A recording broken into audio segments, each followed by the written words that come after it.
صاحب لکھتے ہیں کہ بہت زیادہ باتیں کرنے کی عادت ہے. بہت زیادہ باتیں کرنے کی عادت ہے. یہ عادت کیسے ختم ہو؟ بات نہ کیجیے، عادت ختم.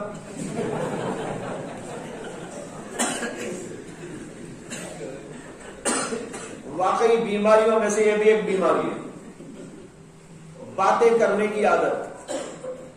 موقع ہو بے موقع ہو، اچھی بات ہو بری بات ہو، بولنے کی عادت پڑ جاتی ہے. بعض لوگ میرے پاس بھی آتے ہیں، میں خاموش بیٹھا رہتا ہوں، وہ بولتے رہتے ہیں.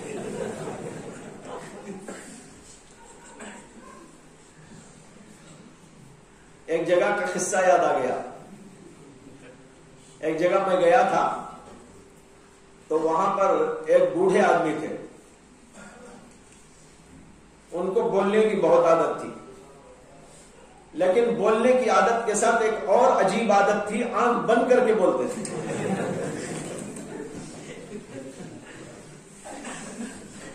تو وہاں جتنے لوگ رہتے تھے ان کے قریب، ان کو ان کی عادت معلوم تھی. اب وہ جو بولتے لمبی چوڑی گفتگو، کبھی ایک ایک گھنٹہ 2-2 گھنٹہ. وہاں کے لوگوں نے مجھے بتایا کہ کبھی جو ہے عشاء کے بعد سے 12 بجے تک بھی بولتے رہتے ہیں اور کوئی نہیں رہتا سامنے، یعنی سب اٹھ کے بھاگ جاتے ہیں اور وہ آنکھ بند کر کے بولتے ہی رہتے ہیں. یہ سمجھ کر بولتے ہیں کہ سننے والے سن رہے ہیں، لیکن وہاں مجمع میں کوئی نہیں رہتا، لیکن وہ بولتے رہتے ہیں. تو دیکھو ایسی بھی نوبت آ جاتی ہے انسان کی.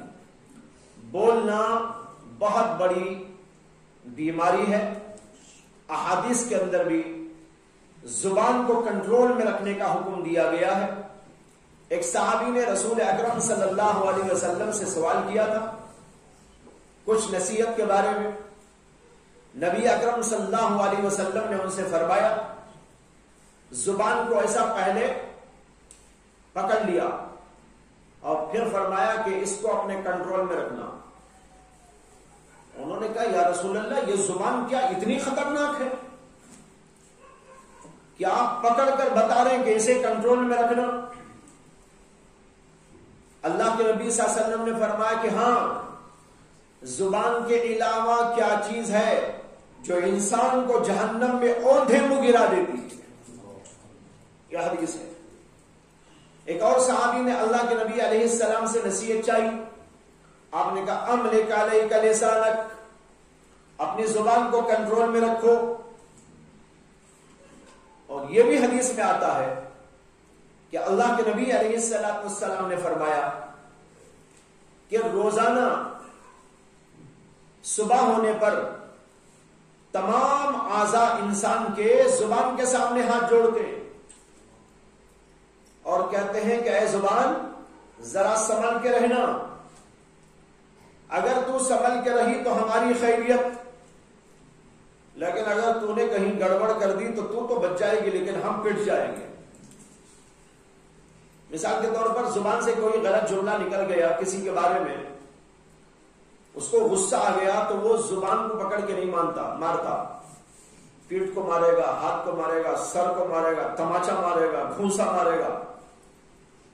زبان ہے اندر بیٹھی ہوئی ہے اور اس کے باڈی گارڈز 32 باڈی گارڈز ہیں، پورے سیکورٹی فورسز کے ساتھ میں بیٹھی ہوئی ہے. اب پٹ رہے تو سر پٹ رہا ہے، زبان یہ ہاتھ پٹ رہا ہے، پیر پٹ رہے. تو اللہ کے نبی علیہ السلام نے فرمایا کہ دیکھو زبان ایسی چیز ہے، سارے اعضاء اس کے سامنے ہاتھ جوڑتے ہیں، اس لیے زبان کو کم سے کم استعمال کرنا چاہیے، ضرورت کے مطابق استعمال کرنا چاہیے، اچھی باتوں کے لیے استعمال کرنا چاہیے، غلط باتوں کے لیے کبھی استعمال نہیں کرنا چاہیے. لہذا اس کو سیکھنا چاہیے کہ ہم زبان کھولیں تو کب کھولیں اور کیسے کھولیں اور کتنی کھولیں، کب بولیں، دوسرے یہ کہ کیسے بولیں اور تیسرے کہ کتنا بولیں. سب سے پہلا سوال تو یہ ہے کہ کب بولیں. بیکار نہیں بولنا چاہیے، فضول نہیں بکواس کرنا چاہیے، ضرورت پڑے تو بولنا چاہیے. جہاں اللہ کی شریعت اجازت دیتی ہے وہاں بولنا چاہیے، جہاں شریعت اجازت نہیں دیتی وہاں نہیں بولنا چاہیے۔ حلال و حرام اس کے اندر بھی ہے، کیا بولے کیا نہ بولے۔ غیبت نہیں کر سکتے، جھوٹ نہیں بول سکتے، کسی کا دل دکھانے والی بات نہیں بول سکتے، چغلی نہیں کھا سکتے، گالی نہیں دے سکتے۔ یہ سب چیزیں ہیں، اس کے اوپر غور و فکر کرنا چاہیے کہ میری زبان سے ایسی کوئی بات نہ نکلے جو غلط ہو، جائز بات بولو۔ لیکن جائز میں بھی پھر یہ سوچے یہ جائز تو ہے لیکن کیا ضروری بھی ہے بولنا؟ بعض چیزیں جائز تو ہوتی ہیں لیکن ضرورت نہیں ہوتی بولنے کی، اس کو بھی نہیں بولنا چاہیے۔ ہمارے حضرت مولانا مسیح اللہ خان صاحب نور اللہ مرقدہ یہ ایک واقعہ سناتے تھے کہ ایک بزرگ تھے، ان کے ہاں 2 آدمی ہندوستان سے گئے بلخ میں، بلخ ایک علاقہ ہے وہاں پر گئے، بیعت ہونے کے لیے گئے۔ تو جا کر بیعت ہونے کی درخواست کی تو انہوں نے کہا کہ بھائی ابھی نماز کا وقت ہے، نماز پڑھو، وضو کرو، نماز پڑھو، پھر اس کے بعد فلاں وقت میں مجھ سے ملو۔ تو یہ دونوں باہر نکلے اور وہاں حوض تھا، حوض پر وضو کرنے کے لیے گئے اور جا کے بیٹھ کے وہاں آپس میں غپ شپ کرنے لگے۔ عادت ہوتی ہے بعض لوگوں کی چھوٹی چھوٹی باتوں پر بحث۔ یہ کہنے لگا یہ حوض ہمارے حوض سے بہت بڑا ہے، ہمارے علاقے کا جو حوض ہے اس حوض سے یہ حوض بہت بڑا ہے۔ تو دونوں میں ایسی باتیں ہو رہی تھی۔ وہ بزرگ کمرے میں بیٹھ کے سن رہے تھے یہ دونوں کیا بات کر رہے ہیں۔ اس کے بعد جب انہوں نے ان کے بلائے ہوئے وقت پر حاضری دی تو ان بزرگ نے پوچھا کہ تم لوگ یہاں سے نکلنے کے بعد حوض پہ بیٹھ کے کیا باتیں کر رہے تھے؟ تو انہوں نے کہا ہم یہ بول رہے تھے کہ ہمارے یہاں کا حوض اس حوض سے بہت بڑا ہے۔ انہوں نے کہا اچھا ٹھیک ہے۔ انہوں نے ڈائری اٹھائی اور لکھا یہ دونوں فلاں فلاں نام کے میرے پاس میں آئے اور یہاں بیٹھ کر انہوں نے یہ گفتگو کی کہ ان کے علاقے کا حوض یہاں کے حوض سے بہت بڑا ہے۔ ان کو پڑھا سنایا، اس کے بعد ان کے دستخط بھی لے لیے، ڈیٹ بھی ڈال دی۔ اس کے بعد اٹھا کے اپنی کاپی اور ڈائری ایک طرف رکھ کر ان سے کہا کہ اب دونوں تم بیعت تم کو اس وقت میں کی جائے گی جب تم ہندوستان واپس جاؤ، واپس جانے کے بعد تمہارے حوض کو ناپو اور پھر وہاں سے یہاں آ کر یہاں کا حوض دیکھو کتنا بڑا ہے اور کچھ مجھے بتاؤ وہ حوض اور اس حوض میں کتنا فرق ہے۔ اصلاح ایسے ہو رہی ہے، اصلاح شروع ہو گئی، بیعت کی درخواست کے ساتھ ساتھ اصلاح شروع۔ اب وہ دونوں مجبوراً پھر گئے، بڑے سچے طالب تھے، ہندوستان آئے، اپنے علاقے کا حوض ناپا، پھر یہاں سے وہاں گئے، وہاں جا کر وہاں کا حوض ناپا تو 1 انچ کا فرق تھا، یعنی ان کا حوض 1 انچ بڑا تھا، یہاں کا حوض 1 انچ کم تھا۔ دونوں بہت خوش ہو گئے کہ ہم نے جو کہا صحیح نکل آیا، یعنی ہمارا حوض بڑا بولے تھے نا تو ماشاءاللہ ہمارا حوض ہی بڑا ہے۔ خوش ہو کر حضرت کے پاس میں گئے، پوچھا کیا ہوا؟ کہا حضرت حوض ناپ کے آئے، وہاں کا حوض یہاں کے حوض سے 1 انچ بڑا ہے۔ انہوں نے ڈائری اٹھائی، ڈائری اٹھا کے کھول کے دکھایا اور کہا کہ تم نے تو یہ کہا تھا ہمارے یہاں کا حوض یہاں کے حوض سے بہت بڑا ہے، بڑا نہیں کیا ہے، بہت بڑا ہے۔ یہ بہت بڑا تو نہیں ہے، 1 ہی انچ تو بڑا ہے۔ تو تمہارے زبان کے استعمال میں بڑی افراط تفریط ہے، زبان کا استعمال تمہارا ٹھیک نہیں ہے، زبان کا استعمال کرنا سیکھو۔ یہ وہاں سے ان کو نصیحت دی انہوں نے۔ یہ دیکھنے کو جو ہے سمجھ میں آتا ہے کہ بھئی یہ چھوٹی بات کے لیے وہ بزرگ یہاں سے وہاں بھیجے، وہاں سے یہاں لائے، لیکن چھوٹی نہیں، زبان بہت اہم ہے، اس لیے اس کا ان کو اصول سکھا دیا۔ اب ایک بار یہ واقعہ کرایا تو ان کو زندگی بھر کے لیے سمجھ میں آ گیا کہ زبان کیسے استعمال کرنا چاہیے۔ اس لیے کوئی بات فضول کبھی نہیں لانا چاہیے، جو غلط بات ہے وہ تو آنا ہی نہیں چاہیے، جائز بات بھی فضول نہیں استعمال کرنا چاہیے۔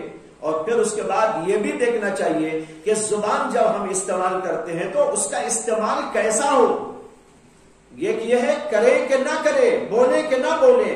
دوسرے یہ سوال ہے کیسے بولے۔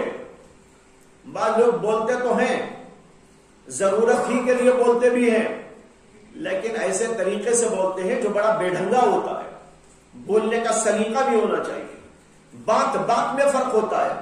آدمی ایک بات ایک انداز سے بولتا ہے, دوسرا آدمی دوسرے انداز سے بولتا ہے. دونوں کے بیان کے انداز میں بڑا فرق ہونے کی وجہ سے اس کے اثرات بھی الگ الگ مرتب ہوتے ہیں. اس لیے بات کہو تو اچھے ڈھنگ کے ساتھ میں کہو, بھلے انداز سے کہو, اچھے الفاظ بولو, غلط کوئی لفظ نہ بولو. سچ بولنے کے لیے بھی الفاظ کا استعمال صحیح ہونا چاہیے, غلط قسم کے الفاظ استعمال نہیں کرنا چاہیے. یہ دوسری بات. اور تیسری بات یہ ہے کہ کتنا بولیں. خواہ مخواہ پھیلا کر ایک ہی بات کو اتنا لمبا, یہ نہیں, بلکہ جتنی گفتگو کرنا ہے کر کے ختم کر دیا جائے.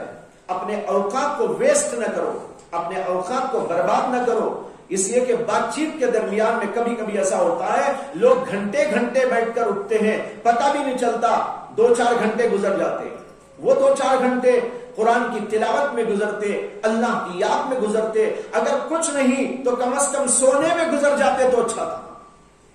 ایک بزرگ جا رہے تھے, وہاں پر کچھ لوگ سو رہے تھے اور کچھ لوگ بیٹھ کے گپ شپ کر رہے تھے. گپ شپ کرتے کرتے وہ ان کو اٹھا رہے تھے, ارے اٹھو میاں, اٹھو اٹھو اٹھو. وہ بزرگ کہنے لگے نہیں, ان کو سونے دو, وہ تمہارے سے بہتر ہے. انہوں نے کہا وہ تمہارے سے بہتر ہے, تم تو گپ شپ کر رہے ہو, وہ تو کم از کم سو رہے, نیند تو ان کی پوری ہونے دو. تو بھائیوں, اپنے اوقات کو بیکار نہیں کرنا چاہیے. باتوں میں ادھر ادھر کی بکواس میں اس کی عادت ڈالنا چاہیے. عادت کیسے ڈالیں؟ عادت اس طرح ڈالیں کہ آپ اپنے جی کے اوپر اس بات کو سوار کر لیں کہ مجھے آج پورے دن کے اندر کوئی لفظ ایسا ویسا استعمال نہیں کرنا ہے. کہیں فضول یا غلط لفظ زبان سے نکل گیا, آپ اپنے اوپر مقرر کر لیجئے کہ میں 1 روپیہ صدقہ دوں گا. ایک لفظ فضول نکلے گا 1 روپیہ صدقہ, ایک بات غلط نکلے گی 1 روپیہ صدقہ. کتنے دن دیں گے صدقہ؟ نفس ٹھیک ہو جائے گا, 2-4 دنوں ہی میں اسے عقل آ جائے گی, وہ کہے گا کہ نہیں